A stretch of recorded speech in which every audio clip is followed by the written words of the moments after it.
നമസ്കാരം. ഞങ്ങൾ ഇന്ന് ഇവിടെ ഇരിക്കുന്നത് തൃശ്ശൂരിന്റെ പുതിയ DCC പ്രസിഡന്റ് ജോസഫ് ടാജറ്റിന്റെ ഒപ്പമാണ്. അദ്ദേഹത്തിന്റെ വിശേഷങ്ങൾ അറിയാൻ വേണ്ടിയാണ് നമ്മൾ ഇവിടെ വന്നിരിക്കുന്നത്. അദ്ദേഹത്തിന്റെ ചില കുടുംബ വിശേഷങ്ങളും രാഷ്ട്രീയ വിശേഷങ്ങളും ഒക്കെ നിങ്ങൾ പരിചയപ്പെടുത്തുകയാണ്. നമസ്കാരം സർ. ഈ ജോസഫ് ടാജറ്റ് എന്നുള്ള പേര് വളരെ വ്യത്യസ്തമായ ഒരു പേരായിട്ടാണ് തോന്നുന്നത്. കാരണം ഏത് പത്രത്തിൽ കണ്ടാലും ഈ ഒരു പേര് ശ്രദ്ധിക്കപ്പെടുന്നുണ്ട്. ഞാനും ആദ്യം ഈ പേര് അങ്ങനെയാണ് ശ്രദ്ധിച്ചത്, ഈ ജോസഫ് ടാജറ്റ്. ഇതിന്റെ വിശേഷം എന്താ? കാരണം ഈ തൃശ്ശൂർ എനിക്ക് തോന്നുന്ന വേറൊരാൾക്ക് ഇങ്ങനെ ഒരു പേരുണ്ടെന്ന് എനിക്ക് തോന്നുന്നില്ല. ഇത് ഈ പേര് പിന്നെ പഴയ പേരും പുതിയ പേരും കൂടിയിട്ടാണ് അന്ന് അപ്പച്ചൻ ഇട്ടത്. അപ്പോൾ ഞാനും വിദേശത്തേക്കോ അങ്ങനെയൊക്കെ പോകേണ്ടി വരികയാണെങ്കിൽ ഉപകരിക്കട്ടെ എന്നുള്ളതാണ്. പക്ഷെ ആദ്യമെല്ലാം പോയില്ല എന്നുള്ളതാണ്. മൂത്ത ബ്രദർ ജോർജ് ഗാജറ്റ് ആണ്, രണ്ടാമത്തെ ബ്രദർ ആൻഡോ മാജറ്റ്, ഞാൻ ജോസഫ് ടാജറ്റ്, സിസ്റ്റർ അന്ന ടെർജി. അങ്ങനെ ഒരു പഴനിയും പുതുമയും കൂടെ കിട്ടും. ഈ പേര് അമ്മച്ചൻ അധ്യാപികയാണ്, സെന്റ് ആർണീസ് ഹൈസ്കൂൾ പുതുക്കാട്. അപ്പച്ചൻ നല്ലൊരു അച്ഛന്മാരായിരുന്നു. അപ്പൊ ജോസഫ് എന്ന് പറയുന്നത് ശരിക്ക് എൻ്റെ ഗ്രാൻഡ് ഫാദറിന്റെ പേരാണ്. ഗ്രാൻഡ് ഫാദറിന്റെ പേരാണ് ജോസഫ്. ഒരുമിച്ച് ആണ് പറയാന്ന് പറഞ്ഞത്. വ്യത്യസ്തമായ പേര് തന്നെ കേട്ടോ. അത് എവിടെ കേരളത്തിൽ എവിടെ ഇത് ശ്രദ്ധിക്കപ്പെടുന്ന ഒരു പേരാണ്. രാഷ്ട്രീയത്തിലേക്ക് കടന്നു വന്നത് എങ്ങനെയാണ്? എങ്ങനെയാണ് ഇപ്പൊ കേസ് രാഷ്ട്രീയം മുതല്? പിന്നെ 82-83 SSLC പാസ് ഔട്ട്. അന്ന് നമ്മുടെ തലൂർ രീതിയിലാണ്, അവിടെ രാഷ്ട്രീയമൊന്നുമില്ല. പക്ഷെ ഞാൻ അന്നും ഈ പ്രാദേശികമായിട്ടൊക്കെ പാർട്ടി കാര്യങ്ങളിലൊക്കെ പോകുന്ന ഒരാളാണ്. 82 പിന്നെ PM മാത്യുവിൻ്റെ ഇലക്ഷനാണ്, ആദ്യ അനൗൺസ്മെന്റിലാണ്. അന്നും പ്രസംഗ മത്സരങ്ങൾക്കൊക്കെ എനിക്ക് സമ്മാനം കിട്ടാറുണ്ട്, സ്റ്റേറ്റ് തലത്തിൽ, ജില്ലാ തലത്തിലൊക്കെ. അപ്പം അന്ന് അനൗൺസ്മെന്റിന് കൂട്ടിക്കൊണ്ടുപോകും. പിന്നെ കഴിഞ്ഞ് പിന്നെ പതുക്കെ ഇന്നത്തെ തെരഞ്ഞെടുപ്പുകളൊക്കെ ആയപ്പോൾ പ്രസംഗങ്ങളായി. 83 തൊട്ട് ഞാൻ KSU രാഷ്ട്രീയത്തിൽ സെന്റ് തോമസ് കോളേജിലുണ്ട്. 87 ഞാൻ അവിടെ യൂണിറ്റ് പ്രസിഡന്റായി. പിന്നെ 89 KSU ജില്ലാ സെക്രട്ടറി ആയി. 93 യൂത്ത് കോൺഗ്രസ് ജില്ലാ സെക്രട്ടറി ആയി. 2003 യൂത്ത് കോൺഗ്രസ് ജില്ലാ പ്രസിഡന്റായി. 98 DCC ജനറൽ സെക്രട്ടറി ആയി. പിന്നെ 2015 KPC എക്സിക്യൂട്ടീവായിട്ട് അന്ന് വെച്ചു. പിന്നെ 15 തന്നെ DCC വൈസ് പ്രസിഡന്റായി. DCC പ്രസിഡന്റ് സ്ഥാനത്തേക്ക് മത്സരിച്ചിട്ടുണ്ടോ? ഞാൻ ആദ്യമായിട്ടാണ് ഇപ്പൊ ജില്ലാ പഞ്ചായത്തിലേക്ക് 2020 മത്സരിച്ചത്. ആദ്യത്തെ ജില്ലാ പഞ്ചായത്ത് പ്രതിപക്ഷ നേതാവ്. അതൊക്കെ അപ്രതീക്ഷിതമായിട്ടാണ് തോന്നുന്നത് അല്ലെ, DCC പ്രസിഡന്റായിട്ട് കടന്നു വരുന്നത്. ഇതിനെ എങ്ങനെയാണ് നോക്കിക്കാണുന്നത്? പ്രത്യേകിച്ച് K മുരളീധരൻ വടകരയിൽ നിന്ന് ഇവിടെ മത്സരിക്കുന്നു, പരാജയപ്പെടുന്നു. അതിനെ ചൊല്ലിയുള്ള ചില തർക്കങ്ങളും പ്രതിവാദങ്ങളും ഒക്കെ ഉണ്ടാകുകയൊക്കെ ചെയ്തു. മീഡിയാസൊക്കെ അത് ഏറ്റെടുക്കുകയൊക്കെ ചെയ്തു. പക്ഷെ അപ്പോഴാണ് ഒരിക്കലും പ്രതീക്ഷിക്കാത്ത ഈ ജോസഫ് ടാജറ്റ് എന്നുള്ള പേരുകാരൻ ഇങ്ങനെ DCC പ്രസിഡന്റ് ആയിട്ട്. എൻ്റെ ഒരു വളർച്ച ഒരു ക്രമത്തിലുള്ള ഒരു പോക്കാണ്. അതിനിടയ്ക്ക് പലപ്പോഴും കൺസിഡർ ചെയ്തിരുന്നു. പക്ഷെ അന്നൊക്കെ പല പിന്നെ കാര്യങ്ങളും പരിഗണിക്കുമ്പോൾ നമുക്ക് അതിലേക്ക് എത്താൻ പറ്റിയില്ല. പിന്നെ എൻ്റെ ഒരു രീതി അനുസരിച്ച് എന്നെ ആരും നിർബന്ധിച്ച് വന്നതല്ല, ഞാൻ എൻ്റെ ഇഷ്ടത്തിന് വന്നത്. അപ്പോൾ വന്ന് ഭവിക്കട്ടെ എന്നുള്ളത് തന്നെയാണ് എൻ്റെ ഒരു പോളിസി. ചോദിക്കാറുണ്ട്, ഇല്ല എന്ന് ഞാൻ ആ പ്രശ്നമൊന്നും പറയുന്നില്ല. പക്ഷെ നമ്മൾ അർഹമായത് വരട്ടെ. വന്നില്ലെങ്കിൽ അതിൻ്റെ പേരിൽ എനിക്ക് പരിപൂർണ്ണമാണ്. വന്നാൽ കൂടുതൽ സന്തോഷം ഉള്ള അമിതമായി ആഹ്ലാദിക്കുകയും അമിതമായി ദുഃഖിക്കുകയും ചെയ്യുന്നതാണ്. അല്ല, തൃശ്ശൂർ ജില്ലയെ സംബന്ധിച്ച് പറയുകയാണെങ്കിൽ അമിതമായി ആഹ്ലാദിക്കുന്ന ഒരു കാലഘട്ടം ഉണ്ടായിരുന്നു. അന്നൊക്കെ ഇരുന്ന DCC പ്രസിഡന്റുമാരെ പോലെ അല്ല ജോസഫ് ടാജറ്റ് എന്ന് പറഞ്ഞ DCC പ്രസിഡന്റ് ഇപ്പം കസേരയിലിരിക്കുന്നത്. ഇപ്പൊ വളരെയേറെ ശ്രദ്ധിക്കുന്ന ഒരു മണ്ഡലം, നിയോജകമണ്ഡലം ബേസ് ആണെങ്കിലും ലോക്സഭാ മണ്ഡലം ബേസ് ആണെങ്കിലും ഒക്കെ വളരെയധികം അത് ഇതിന് പുറത്തുള്ള ആൾക്കാർ ശ്രദ്ധിക്കുന്ന ഒരു ജില്ലയായി മാറിയിരിക്കുകയാണ് തൃശ്ശൂർ. അപ്പം ഈ ഒരു അവസ്ഥയിൽ ഇപ്പം അറിയാമല്ലോ, ഇപ്പം പാർലമെന്റ് തെരഞ്ഞെടുപ്പിൽ നമ്മുടെ UDF സ്ഥാനാർത്ഥി K മുരളീധരൻ 3ാം സ്ഥാനത്ത് വന്നു. ഒരു സംഭവം കൂടെ തൃശ്ശൂരിൽ ഉണ്ടാവാറില്ല. ആരെയും സഹായില്ലാണ്ട് നടക്കുന്ന ഒരു കാര്യമാണ് തൃശ്ശൂർ പൂരം. ഈ പോലീസിനൊന്നും ഒരു പണി ഉണ്ടാവാറില്ലേ? അവരൊക്കെ നിന്നാ മതി. തൃശ്ശൂർ അങ്ങനത്തെ ഒരു മതേതര കൺസെപ്റ്റിന്റെ സ്ഥലമാണ്. ഒരാളും ഒരു അക്രമം ഉണ്ടാവില്ല, ഒന്നും ഉണ്ടാവാറില്ലല്ലോ. എത്രയോ കൊല്ലായി ഇവര് വന്നുണ്ടാക്കുന്ന പ്രശ്നങ്ങളുള്ളൂ. ഒരു കമ്മീഷൻ രാവിലെ തൊട്ട് പ്രശ്നങ്ങൾ ഉണ്ടാക്കണം, തലേദിവസം തൊട്ട് തുടങ്ങി. അപ്പൊ ഇവിടെ DGP ഉണ്ട്, മന്ത്രിമാരുണ്ട്, ഇവരാരും ഇടപെടുന്നില്ലല്ലോ. അതേസമയം ഇതിനു മുൻപ് 1-2 സംഭവങ്ങൾ ഉണ്ടായപ്പോ അന്ന് ഉമ്മൻചാണ്ടി സാറ് ഒക്കെ പറന്നെത്താണ് തൃശ്ശൂരിലേക്ക്. ലീഡറുള്ള സമയത്ത് അദ്ദേഹം ഇവിടെ ഉണ്ടാവും, ഇവിടെ ഇല്ലെങ്കിൽ തന്നെ എല്ലാം അണ്ടർ കൺട്രോളാണ്. ഇവിടെ ആരിടപെടാണ്ടായത്? അപ്പൊ ശരിവെച്ചല്ലോ, മന്ത്രി കെ രാജൻ വിളിച്ചിട്ട് ഫോൺ എടുത്തില്ല എന്ന് പോലും പറയുന്നു. ശരിവെച്ചു അത്. പിന്നെ ഒരിക്കലും ഈ റൗണ്ടിലേക്ക് ഒരു വാഹനത്തിന് പോലും കടക്കാൻ സാധിക്കില്ല. അങ്ങനെയുള്ള സ്ഥലത്താണ് ഇവിടുന്ന് വന്ന് സുരേഷ് ഗോപി ഈ സംവിധാനക്കാരെ ചെയ്തു കൊടുത്തത്. ഇവിടെ കെ മുരളീധരൻ ഉണ്ടായിരുന്നു, അന്നത്തെ MP സിറ്റിംഗ് MP ആയിരുന്ന TN പ്രതാപ് ഉണ്ടായിരുന്നു. ഇവരാരും അറിഞ്ഞില്ല. അതൊക്കെ വേണ്ട എല്ലാ സൗകര്യം ചെയ്തു കൊടുത്തു എന്നാണ് യാഥാർത്ഥ്യം. അങ്ങനെ വലിയൊരു മൂവ് ഉണ്ടാക്കാൻ സാധിച്ചു. അങ്ങനെ സുരേഷ് ഗോപി വരുന്നു, പ്രശ്നങ്ങൾ തീർക്കുന്നു. വീരപരിവേഷമാണ് അതാരായാലും. അതിലൊക്കെ സ്വാഭാവികമായിട്ടും അങ്ങനെയല്ലേ. ഇപ്പോൾ നിമിഷപ്രിയയുടെ മോചനം വരുന്നു, അത് ഇന്നലെ പിന്നെ വധശിക്ഷയിൽ നിന്നും മാറി എന്ന് പറയുമ്പോൾ കേരളം ഒറ്റക്കെട്ടായിട്ട് സന്തോഷിക്കുകയാണ്. അതിന് കാരണക്കാരായവരെ, അതിനുവേണ്ടി പ്രവർത്തിച്ചവരോടൊരു വലിയൊരു താല്പര്യം മനുഷ്യർക്ക് മനസ്സിലുണ്ടാവില്ലേ? സ്വാഭാവികല്ലേ. ഈ ക്രിസ്ത്യൻ കമ്മ്യൂണിറ്റിയുടെ ചിന്താഗതികളെ മാറ്റിയെടുക്കാനായിട്ട്, കാരണം അവർക്കിപ്പം മുൻപ് വിഷയം അറിയാം, ഞങ്ങളുടെ രക്ഷകരായിട്ടെന്ന് പറഞ്ഞാൽ അവിടെ അവതരിപ്പിച്ചത്. പക്ഷെ ഇപ്പോഴും അതിനൊരു മാറ്റം ഉണ്ടായിട്ടില്ല. അതുപോലെ തന്നെ പല ഇപ്പം കുടുംബ ആശാ വർക്കേഴ്സിന്റെ സമയത്ത് നമുക്കറിയാം തിരുവനന്തപുരത്ത് നടക്കുന്നത്. അവിടെ സുരേഷ് ഗോപി അവിടെ ചെയ്തിരുന്നു, വാഗ്ദാനം കൊടുത്തിട്ട് പോയി, പിന്നെ അങ്ങോട്ട് തിരിഞ്ഞു നോക്കിയിട്ടില്ല എന്നാണ് പറയുന്നുണ്ട്.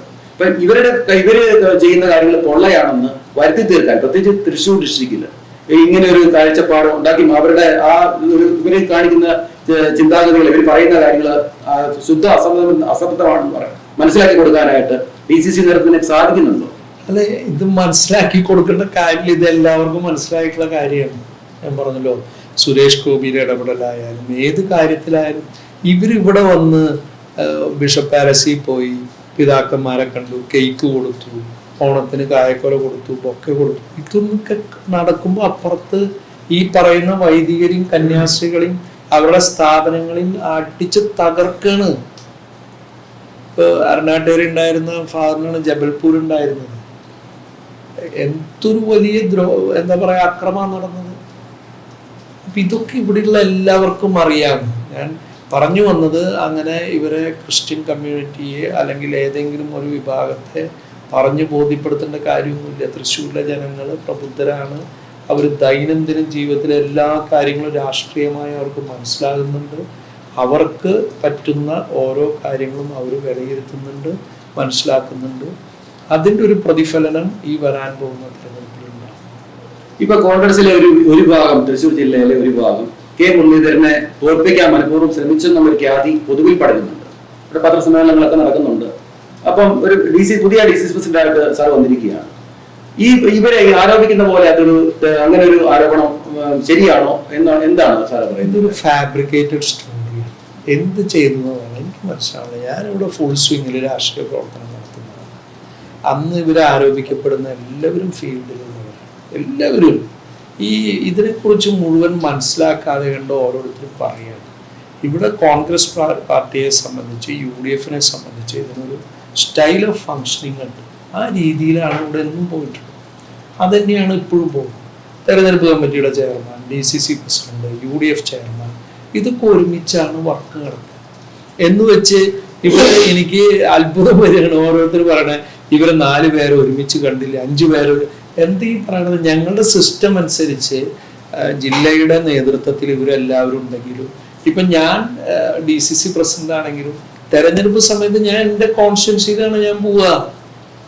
ഞാൻ 13 നിയമമണ്ഡലത്തിലും പോകുന്നതിൻ്റെ ഒപ്പം കൂടുതൽ ഞാൻ എൻ്റെ സ്ഥലത്തുണ്ടാവും, എൻ്റെ മണ്ഡലത്തിലുണ്ടാവും. അതൊക്കെയാണ് എനിക്ക് അത്ഭുതമാണ് തോന്നുന്നത്. അന്നത്തെ ലീഡർഷിപ്പിലുള്ളവർ അവരാരെ മണ്ഡലത്തിൽ പോകാതിരിക്കാൻ പറ്റുമോ? ഇപ്പൊ TN പ്രതാപൻ അദ്ദേഹത്തെ നിങ്ങൾ എവിടെ കൊണ്ടിട്ടാലും ഇന്ത്യ രാജ്യത്തെ എവിടെ കൊണ്ടിട്ടാലും തെരഞ്ഞെടുപ്പിന്റെ ആ സമയങ്ങളിൽ നേരെ ഓടി വരും നാട്ടുകാർക്ക്. ജനിച്ച നാടാണ്, അതൊന്നും ഒരിക്കലും വിടില്ല. അതിനൊക്കെ വേറെ രീതിയിൽ വ്യാഖ്യാനിക്കേ. പക്ഷെ തോൽവി സംഭവിച്ചു കഴിയുമ്പോൾ സ്വാഭാവികമായും തോൽക്കുന്നവൻ പറയുന്നവന് ആരും ചെവി കൊടുക്കാറില്ല. പക്ഷെ അത് കാലം പിന്നെ തെളിയിക്കും. ഞാൻ അങ്ങനെ വിശ്വസിക്കുന്നില്ല. അങ്ങനെ ഒരു തരത്തിലും ഈ കോൺഗ്രസ് പാർട്ടിയിൽ ഒരാളും. പിന്നെ നിങ്ങൾ മനസ്സിലാക്കേണ്ടത്, അങ്ങനെ എതിര് പ്രവർത്തിച്ചാൽ അവന് പിന്നെ നാട്ടിലേക്ക് ചെല്ലാൻ പറ്റുമോ? ഒരിക്കലും പറ്റില്ല. നാട്ടുകാർ തല്ലുവനെ, അവര് വീട്ടിൽ പോലും നിൽക്കാൻ പറ്റില്ല. അതുകൊണ്ട് അതൊന്നും ഇവിടെ നടന്നു. പത്മജ വേണുഗോപാൽ പറയുന്നു, ഞാൻ ചേട്ടനോട് പറഞ്ഞതാണ് തൃശ്ശൂർക്ക് വന്ന് മത്സരിക്കരുത്, ഞാനൊരു വടകര മത്സരിച്ചിരുന്നെങ്കിൽ ജയിക്കാൻ പറ്റും. ഈ തോൽവി നടക്കുമ്പോൾ സ്വാഭാവികമായിട്ടും തോൽവിക്ക് ഒരു കാരണം കണ്ടെത്തണം.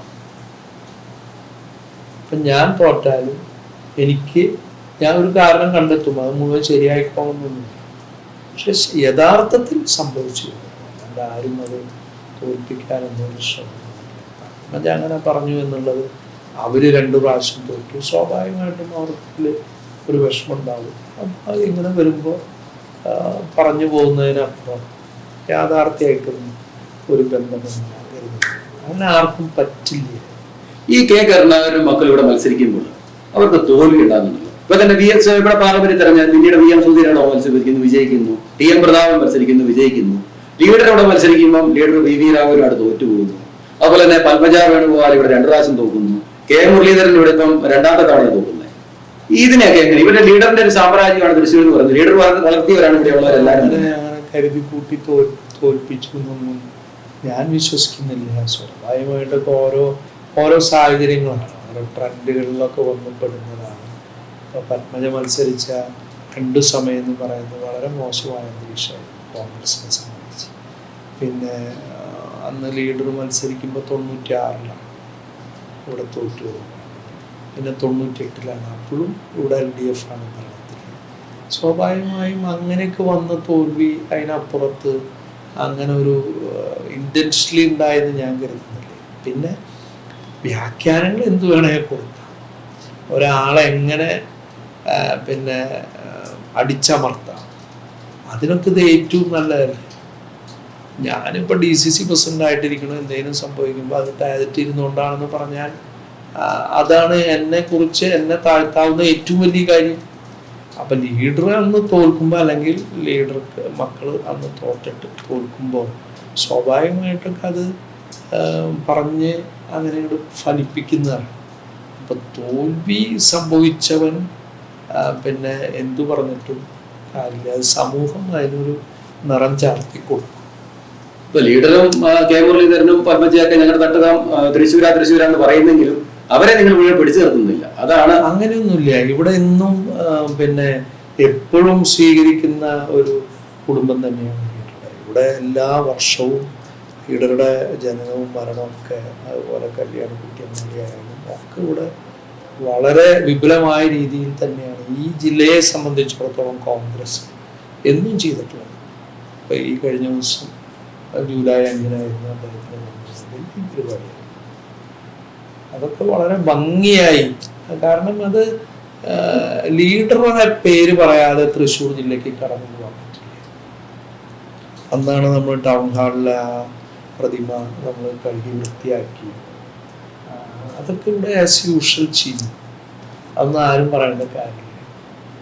ഇവിടെ ജനങ്ങളുടെ മനസ്സിൽ, not Congress, even CPM, BJP എല്ലാവരുടെ മനസ്സിലും ലീഡർക്ക് അങ്ങനത്തെ ഒരു ലീഡർ കൊണ്ടുവന്നല്ലാതെ എന്താ അവകാശപ്പെടാനുള്ളത്. പിന്നെ ഉമ്മൻചാണ്ടി സാർ UDF ഭരണത്തിൽ നിന്ന് വിട്ട് ഇവിടെ വേറെ ഒന്നും ഉണ്ടായിട്ടില്ല. അപ്പം അതുകൊണ്ട് ഒരിക്കലും എനിക്ക് തൃശ്ശൂരിലെ ജനത മറക്കുന്നു ഞാൻ വിശ്വസിക്കുന്നു. ഇപ്പൊ പത്മജ ലീഡറുടെ മോള് പത്മജ വേണുഗോപാൽ BJPയിലേക്ക് പോയിരിക്കുകയാണ്. അതൊരു ശരിക്കും പറഞ്ഞാൽ കോൺഗ്രസിനെ സംബന്ധിച്ച് പറഞ്ഞാൽ ഒരു നഷ്ടം തന്നെയല്ലേ? നഷ്ടത്തിന്റെ അല്ല, അതിലവർ മനസ്സിലാക്കേണ്ടത് ലീഡർ എന്തിനു വേണ്ടി നിന്നു, ഒരു ഐഡിയോളജിയുടെ ഭാഗമാണ്.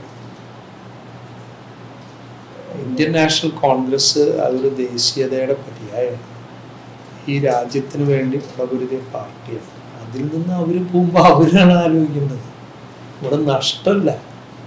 തിരിച്ചുകൊണ്ടുവരാൻ ശ്രമം നടത്തുന്നുണ്ടോ DCC പ്രസിഡന്റ്? എപ്പോഴും ഉണ്ടല്ലോ, നമ്മളൊക്കെ സംസാരിക്കുന്ന ആൾക്കാരാണ്, അവരാണല്ലോ തീരുമാനിക്കേണ്ടത്.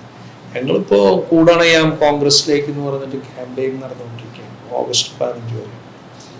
അപ്പോൾ കഴിഞ്ഞ ദിവസം BJPയുടെ പോയ എഴുത്തച്ഛ സമുദായത്തിൻ്റെ ആൾക്കാർ വന്നു, അതിന് തൊട്ട് മുൻപ് NCPയുടെ ജില്ലാ പ്രസിഡന്റ് വന്നു. ഞങ്ങളെല്ലാവരും സമീപിക്കും, സ്വാഭാവികമായിട്ടും വിട്ടുപോയവരെ മുഴുവൻ സമീപിക്കും. ഈ ഐഡിയോളജിയിൽ നിൽക്കാൻ അല്ലെങ്കിൽ കോൺഗ്രസിനോട് ചേർന്ന് പോകാൻ താല്പര്യമുള്ള ആരോഗ്യമുണ്ടെങ്കിൽ അവരെല്ലാവരും ചേർത്തുണ്ട്. ഇപ്പോൾ 2026 നിയമസഭാ തെരഞ്ഞെടുപ്പ് വരുവാണ്. എങ്ങനെയാണ് UDFന്റെ ഒരു വിജയത്തെ നോക്കി കാണുന്നത്? ഞങ്ങൾ വളരെ വലിയ പ്രതീക്ഷയിലാണ്. തീർച്ചയായിട്ടും വലിയ വിജയം ഞങ്ങൾക്കുണ്ടാവും. കാരണം നിങ്ങൾ ഓരോ പ്രദേശങ്ങളും പരിശോധിച്ചാൽ ഈ ഫണ്ടൊക്കെ എന്ത് ചെയ്യും?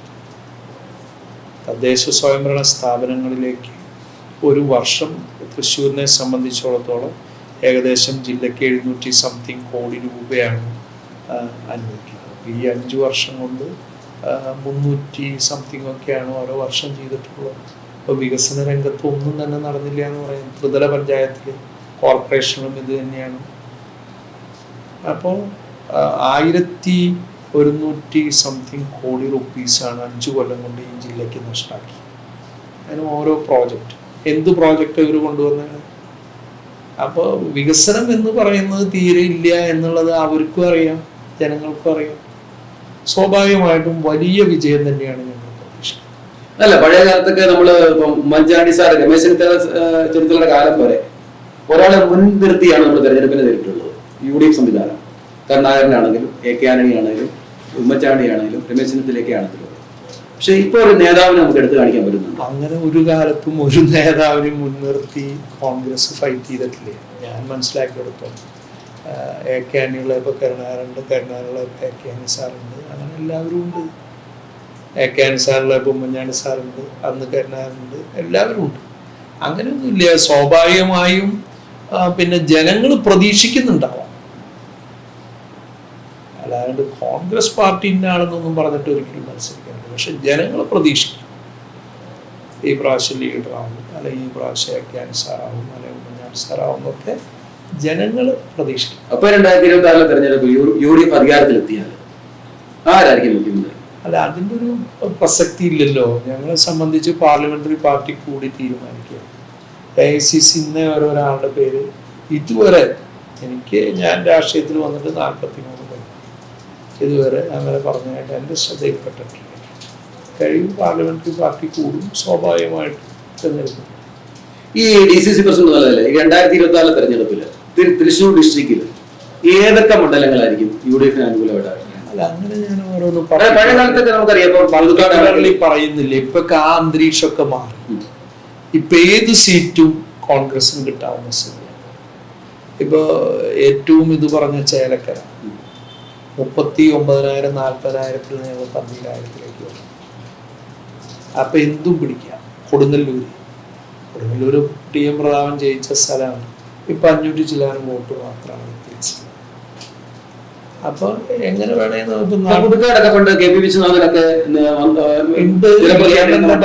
അതൊക്കെ മറയ്ക്കാൻ സാധിക്കുന്നതാണ് എന്നാണ്. ഒരു സ്ഥായിയായ ഭാവം അല്ലെങ്കിൽ സ്വഭാവം ഒരു കോൺസ്റ്റിറ്റ്യുവൻസിക്കും തൃശ്ശൂരിൽ നിന്ന് അവകാശപ്പെടാനില്ല. ഇപ്പൊ ഈ പറഞ്ഞ പുതുക്കാട് ഞങ്ങൾക്ക് 3 പഞ്ചായത്ത്, ഞങ്ങളാളകപ്പ തൃക്കൂർ പുതുക്കാട് 3 പഞ്ചായത്ത് ഭരിക്കുന്നുണ്ട്. അങ്ങനെ ഒന്നും പ്രഡിക്റ്റ് ചെയ്യാൻ ഇപ്പൊ പറ്റില്ല. ഏത് സീറ്റും പിടിച്ചെടുക്കാവുന്ന സ്ഥിതിയാണ് ഇന്ന് തൃശ്ശൂർ. അതിൻ്റെ വലിയ പോരാട്ടത്തിലാണ് അത് ഞങ്ങൾക്ക് സാധിക്കുന്നത്. അതുകൊണ്ട് ഇന്ന സീറ്റുകൾ എന്ന് പറയുന്നതിൽ അർത്ഥമില്ല. ഈ രാഷ്ട്രീയ വളർച്ചയിൽ DC പ്രസിഡന്റായിട്ടിരിക്കുന്നു, നമുക്ക് ഓർത്തിരിക്കാൻ പറ്റുന്ന ഒരു നേതാവ്, അല്ലെങ്കിൽ എനിക്കൊരു മാർഗനിർദ്ദേശിയായിട്ടിരുന്ന ഉണ്ടായിരുന്ന ഒരു നേതാവിനെ പറ്റി ഓർക്കുവാണെങ്കിൽ ആരെ പറ്റി പറയാൻ പറ്റും? ലീഡർ ഉണ്ടായിരുന്നു, സുധീരനുണ്ട് തൃശ്ശൂരില്ല. അല്ല, അങ്ങനെയല്ല. ഒക്കെ എന്താ പറയാ, രാഷ്ട്രീയമായി എല്ലാ ലീഡേഴ്സും നമുക്ക് വളരെ വേണ്ടപ്പെട്ടവരും അനുകരിക്കപ്പെടുന്നവരൊക്കെ തന്നെ. ഒരു പ്രത്യേകതകളൊന്നും എല്ലാവരും നമുക്ക് വേണ്ടപ്പെട്ട, പലരുമായി കൂടുതൽ അടുത്ത് ഇടപഴകാനൊക്കെ. ഇപ്പൊ ലീഡറായിട്ട് എന്ന് പറയുന്നത് നമുക്ക് അങ്ങനെ കൂടുതൽ ഇടപഴകാൻ എനിക്ക് സാധിച്ചിട്ടില്ല. പക്ഷെ AK ആന്റണി സാറും ഉമ്മൻചാണ്ടി സാറും എനിക്ക് കൂടുതൽ ഇടപഴകാൻ സാധിച്ചു. അതിനുശേഷം ഞാൻ KSU ജില്ലാ സെക്രട്ടറി ആയിരിക്കുമ്പോഴാണ് KC വേണുഗോപാൽ സംസ്ഥാന KIC കമ്മിറ്റിയുടെ പ്രസിഡന്റ്. യൂത്ത് കോൺഗ്രസ് ജില്ലാ സെക്രട്ടറി ആയിരിക്കുമ്പോഴാണ് സംസ്ഥാന യൂത്ത് കോൺഗ്രസ് കമ്മിറ്റിയുടെ പ്രസിഡന്റ്. സ്വാഭാവികമായും അടുപ്പങ്ങളുണ്ട്. VD സതീശനായാലും അങ്ങനെ തന്നെ. അതിലൊക്കെ ഇപ്പോൾ K സുധാകരൻ അങ്ങനെ അവരൊക്കെ അങ്ങനെ സ്റ്റേറ്റ് വൈഡ് പൊളിറ്റിക്സിൽ ഇല്ലാത്തതുകൊണ്ട് നമുക്ക് ഇത്തിരി ബന്ധങ്ങൾ കുറയും എന്നുള്ളതായിരുന്നു. സ്വന്തം ബന്ധമൊന്നും എല്ലാവരും ഒരുപോലെ. ഈ സപ്തതി മത്സരം വലിയൊരു സംഭവമാണല്ലോ നമ്മുടെ ഇവിടുത്തെ. അതിന്റെ അവിടെയാണ് നമ്മുടെ DCC ഓഫീസ് ഇരിക്കുന്നത്. ഇതിനെപ്പറ്റി പ്രസിഡന്റ് എങ്ങനെയാണ്? കാരണം ഇന്ത്യയിലെ തന്നെ ഞാൻ അന്വേഷിച്ചപ്പെടുത്തോളം ഇന്ത്യയിലെ തന്നെ ചിലപ്പോൾ ഒന്നാമത്തെ ഒരു ഏറ്റവും ആധുനിക സംവിധാനത്തിലുള്ള ഒരു ഓഫീസാണെന്നാണ് പറയപ്പെടുന്നത്. ഇപ്പൊ നമുക്ക് ICC ഓഫീസൊക്കെ വന്നിട്ടുണ്ടാവും. ഇതിനെപ്പറ്റി ഒന്നും അത് വലിയൊരു കാര്യമായിട്ട് തന്നെയാണ് ഈ ജില്ലയിലെ ഓരോ കോൺഗ്രസ് പ്രവർത്തകരും ലീഡറുടെ പേരിൽ CN ബാലകൃഷ്ണന്റെ എഫർട്ട്. അത് വലിയ ദീർഘവീക്ഷണത്തിലാണ്. ഈ ഓഫീസ് ഇത്ര വർഷം കഴിഞ്ഞിട്ട് പോലും ഫുൾ സ്വിങ്ങിൽ നിൽക്കുകയാണ്. ഇതൊന്നും ആഡ് ചെയ്യേണ്ടതാണ്. ആധുനിക സൗകര്യങ്ങൾ അന്ന്, അതായത് ഇത് ഇനോഗ്രേഷൻ നടക്കുന്ന വർഷം തൊട്ടുകണ്ട് പരിഗണിച്ച PV നരസിംഹറാവുമാണ് ഒരു കാര്യം ചെയ്തത്. PV നരസിംഹറാവു അല്ലേ? ഓ, മുൻ പ്രധാനമന്ത്രി. അന്ന് തൊട്ടിങ്ങോട്ട് നോക്കിക്കഴിഞ്ഞാൽ ഇവിടെ ഒരു മാറ്റവും ഞങ്ങളായിട്ട് വരുത്തിയിട്ടില്ല. എല്ലാ സൗകര്യങ്ങളും അന്നേ ഉണ്ട്. അത്ര ദീർഘവീക്ഷണത്തോടു കൂടി ഉണ്ടാക്കിയ ഒരു ഓഫീസാണ് എല്ലാ സൗകര്യങ്ങളും. അത് അങ്ങനെ ഒരു വലിയൊരു എഫർട്ട് ശ്രീ CN ബാലകൃഷ്ണൻ, എല്ലാവരുടെയും വലിയൊരു സഹായം, എല്ലാ മേഖലയിലുള്ളവരും അതിനെ സഹായിച്ചു എന്നുള്ളതാണ് ലീഡറുടെ പേരിലുള്ള സ്ഥാപനം. അന്നത്തെ കാലത്ത് അപ്പം ലീഡർക്ക് 70 വയസ്സ് കഴിഞ്ഞപ്പോൾ അപ്പം എവിടെയായിരുന്നു പ്രസിഡന്റ്? അപ്പം ഞാനന്ന് പിന്നെ ഇത് KSU ജില്ലാ സെക്രട്ടറി കഴിഞ്ഞ് യൂത്ത് ജില്ലാ സെക്രട്ടറി ആവുന്ന സമയം ഇതാണ് ഇവിടെ നടക്കുന്നത് അല്ലേ? അന്ന് പിന്നെ ഒരുപാട് സംഭവങ്ങളും കാര്യങ്ങളും ഒക്കെ ഈ മന്ദിരത്തിൽ ഇവിടെ തന്നെ പഴയ ഓഫീസ് നിന്നിരുന്ന സ്ഥലത്താണ് ഇത് പൊളിച്ചു പോകുന്നത്. ഇതിൽ ചരിത്രത്തിന്റെ ഭാഗം തന്നെയാണ് ഇത്. യാതൊരു സംശയം. ഒരു സംശയമുണ്ട്. ഞാൻ വന്നപ്പോയി സത്യം ഭാഗമൊക്കെ കാണാൻ പറ്റിയത് ഇപ്പോഴാണ് മനസ്സിലായപ്പോൾ എനിക്ക് മനസ്സിലായി. ഒരുപാട് എല്ലാ ലീഡേഴ്സും അന്നും ഇന്നും ആര് വന്നാലും ഇവിടെ വന്ന് ഇതിലൊരു ഇപ്പൊ കഴിഞ്ഞ ദിവസം VD സതീശൻ ഉണ്ടായിരുന്നു. അവർക്കൊരു പ്രത്യേക മമത സ്റ്റേറ്റിലെ ആയാലും സെൻട്രലിലെ ആയാലും ലീഡേഴ്സിന് ഈ DCC ഓഫീസിനോട്. അതുകൊണ്ട് കൂടിയാണ് ഇവിടെ പരാജയം സംഭവിക്കുമ്പോൾ അത് അവർക്ക് സഹിക്കാൻ പറ്റാണ്ടാവും. ഇവിടെ താമസിക്കാൻ സൗകര്യമൊക്കെ ഉണ്ടോ? അങ്ങനെയല്ല, നമുക്കിപ്പോൾ ഇവിടെ ഗസ്റ്റ് റൂംസ് ഉണ്ട്, 2 ഗസ്റ്റ് റൂം ഉണ്ട്. പിന്നെ എല്ലാ ഓഫീസ് ബയേഴ്സിനും സീനിയർ ലീഡേഴ്സ്, മുൻ പ്രസിഡന്റുമാര്, KPCC office bearers, frontal organisation, അവർക്ക് സെപ്പറേറ്റ് റൂം. ഉമ്മൻചാണ്ടി സാറിനെ പറ്റി പറയുമ്പോൾ എന്താണ്? കാരണം ഒരുപാട് പേര് ഇപ്പോൾ ഞങ്ങൾ കഴിഞ്ഞ ദിവസമൊക്കെ പള്ളിയിലൊക്കെ പോയിരുന്നു, അവിടെ പോയിരുന്നു, ഞങ്ങൾ ഒത്തിരി ബൈറ്റൊക്കെ എടുത്തു. അവിടെ ഒരുപാട് ആൾക്കാരെ പല ഭാഗത്ത് ഇപ്പോഴും വന്നുകൊണ്ടിരിക്കുന്നു. ഉമ്മൻചാണ്ടി സാറിനെ പറ്റി ഓർക്കുമ്പോൾ എങ്ങനെയാണ്? അതായത് താരതമ്യം ചെയ്യാൻ പറ്റാത്ത ഒരു നേതാവാണ്. അത് നമ്മളെല്ലാവരും കണ്ടതാണ്. നിർവചിക്കാൻ പറ്റില്ല. എത്ര നിർവചനം കൊടുത്താലും അത് മതിയാവാതെ വരുന്ന ഒരു നേതാവ്. തൃശ്ശൂരിനെ സംബന്ധിച്ച് ഏറെ വൈകാരികമായ ഒരു ബന്ധമാണ്.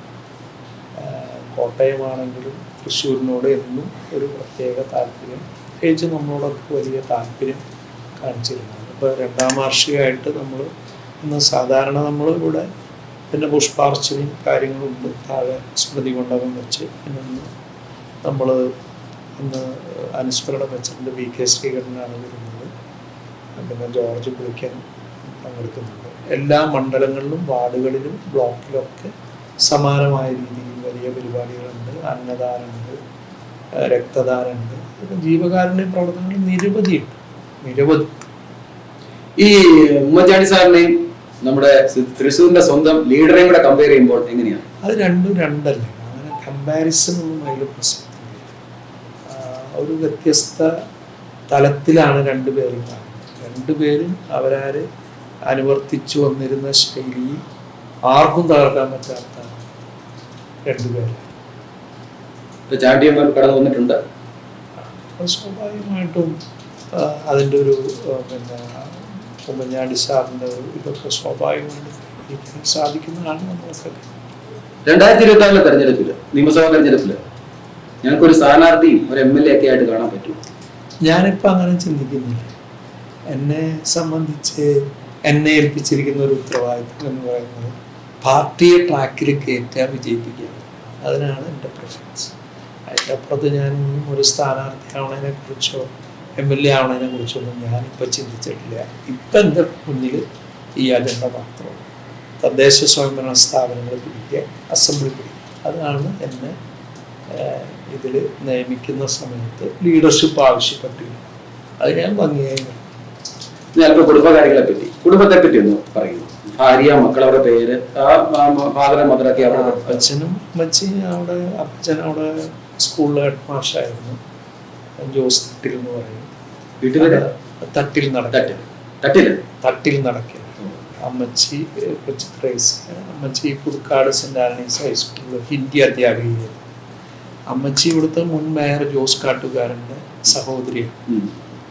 അങ്ങനെ ഒരു പൊളിറ്റിക്കൽ കണക്ഷൻ കൂടിയുണ്ട്. അപ്പച്ചൻ അധ്യാപക രംഗത്ത് KPD യൂണിയൻ്റെ ഇവിടെ ജില്ലാ പ്രസിഡന്റായിരുന്നു, സ്റ്റേറ്റ് ഭാരവാഹിയായിരുന്നു. പിന്നെ അപ്പച്ചൻ മാതൃകാധ്യാപകനുള്ള അവാർഡ് 86 കിട്ടിയിട്ടുണ്ട്, സ്റ്റേറ്റ് അവാർഡ്. ഇവിടെ പാസ്റ്റർ കൗൺസിൽ രൂപത അതിലുണ്ടായിരുന്നു, അങ്ങനെയൊക്കെ ആയിരുന്നു. പിന്നെ ഞങ്ങൾ 4 മക്കളാണ്. മൂത്ത ബ്രദർ ജോർജ് ഗാജറ്റ്, പുള്ളി ബിസിനസ് രംഗത്താണ്. രണ്ടാമത്തെ സിസ്റ്റർ, പുള്ളി എൻജിനീയറിങ് കഴിഞ്ഞ് പോളിടെക്നിക്കിൽ പ്രിൻസിപ്പളാണ്, റിട്ടയർ ചെയ്തു. പിന്നെ മൂന്നാമത്തെ ആള് HM ആയി റിട്ടയർ ചെയ്തു, ചെവൂർ സ്കൂളിൽ. നാലാമത്തെ എൻ്റെ മിസ്സിസ് വക്കീൽ തന്നെയാണ്. എനിക്ക് 2 പെൺകുട്ടികൾ. മൂത്ത ആള് PG കഴിഞ്ഞു, നെറ്റ് ക്ലിയർ ചെയ്ത് PhDക്ക് സെന്റ് തോമസിൽ ജോയിൻ ചെയ്തു. മാഗി. മൂത്ത ആള് ട്രീസ റോസ്, രണ്ടാമത്തെ ആള് സാലു ട്രീസ. രണ്ടാമത്തെ ആള് BCom PSTR കഴിഞ്ഞു, ഇപ്പൊ CA ഇന്റർ നോക്കിക്കൊണ്ടിരിക്കും. എന്തായാലും പ്രസിഡന്റ് ഒത്തിരി സന്തോഷം കേട്ടോ. ഞങ്ങൾക്കൊന്ന് കാണാനും ഇത്തിരി അവസരം തന്നതിലും ഒക്കെ ഒത്തിരി സന്തോഷം. നല്ലൊരു ആശംസ നേരുന്നു. Thank you. കൂടുതൽ വാർത്തകളും വിശേഷങ്ങളും നിങ്ങൾക്ക് ലഭിക്കാൻ കേരളീയം ന്യൂസ് സബ്സ്ക്രൈബ് ചെയ്യുക. കൂടെ ബെൽ ബട്ടണും അമർത്തുക.